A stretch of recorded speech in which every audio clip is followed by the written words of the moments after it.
So you know what? To borrow a phrase from Donald Trump, London's turning into a shithole under Sadiq Khan.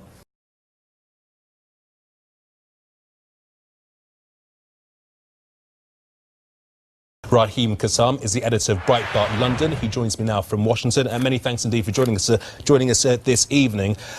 What does it say about President Trump when he refers to countries like Haiti, El Salvador and other countries in Africa as shithole countries?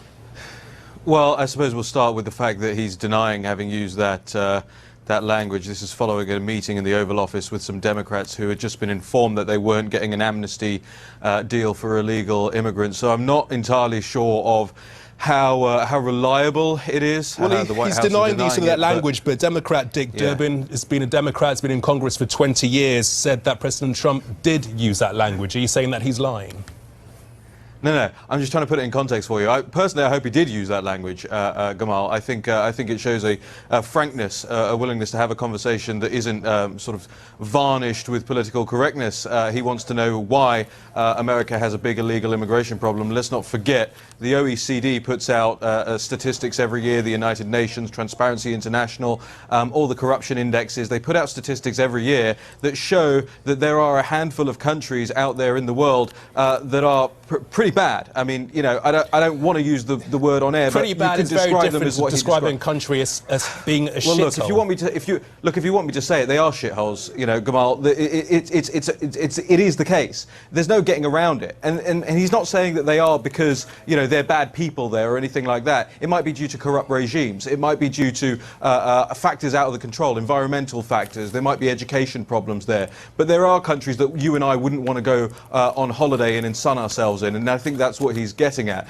It shouldn't be shocking to anybody that there are horrible places in the world that are horrible for the people who live there to live. And instead of actually getting het up about the phrase used, maybe we've got to ask ourselves, why is Haiti in such a dire situation? Is it appropriate that the United States President should use a phrase describing a country such as Haiti, El Salvador, or countries in Africa as shitholes? You think it's appropriate for a president of a country, a leader of a country, to use that term, to use that phrase? Yeah, well, let's look at Barack Obama, who gave an interview. Let's look at what Barack Obama said about swearing in the Oval Office. He said it's a great thing for presidents to be able to do to relieve stress. Joe Biden, when the Obamacare legislation was passed, described it on live microphone as a big effing deal. So I think the level of appropriateness has already been set by Trump's predecessors on this one. So my answer is, yeah, it's perfectly fine. You think it's fine that... I'm not talking about Barack Obama, I'm not talking about any other leaders. Of course you're not. We're talking about this president describing a country as a shithole country. You think that's fine? Yeah, I think that's fine. OK, what about President Trump saying that he's not going to come to the United Kingdom and open this embassy? What is your thoughts, your reflections on that? Well... Oh, have we lost him? Have we lost Raham? Oh, what a crying shame. Well, we will move on. We've just got a very brief statement, actually, regarding that story about President Trump not coming to the United Kingdom to open that embassy. Raham, are you back? Is he back? Right here. Smashing. I'd just like to get your thoughts on the fact that President Trump has said that he's not going to be coming to the United Kingdom to open the US embassy.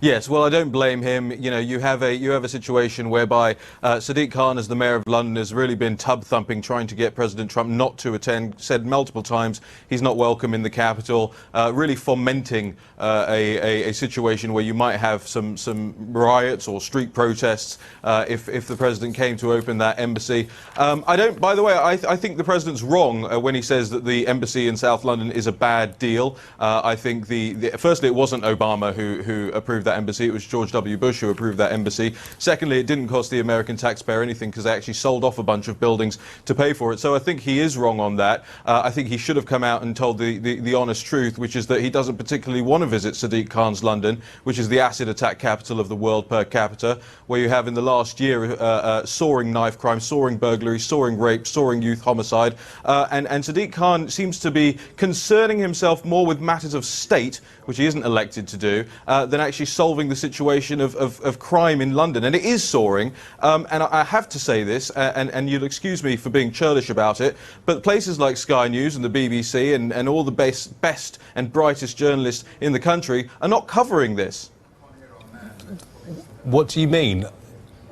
Well, every single day we are covering stories about whether it's knife crimes or attacks where they happen up and down the country. What proof do you have? So Gamal, well, the proof is, can you answer me, what's the, at what rate did knife crime go up by in London last year? I'm asking you, I'm interviewing you, what proof I know. do you have? Well, I know, it's not great with the shoes on the other foot. Do you know how much youth homicide went up by in London last year? Have you told your viewers that? 70%. Have you looked at the mayoral's police and crime report from December the 12th? You look at that, almost every single measure out of 42, only 4 of them in 4 categories did crime go down. In every single other area, double-digit rises in crime across London. So you know what, to borrow a phrase from Donald Trump, London's turning into a shithole under Sadiq Khan. OK, I think we'll leave it there.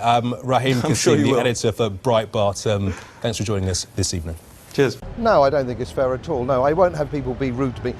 Some journalists think because I'm a politician, they can treat and speak to me just how they choose. Let me tell you one thing, and let me make this very clear. I'm not a professional politician. I'm an ordinary man, an ex-soldier, and from the rugby club. You treat me badly, you'll get a lot worse than that. Let me make that very clear. I will not put up with that sort of impertinence. Is that a threat?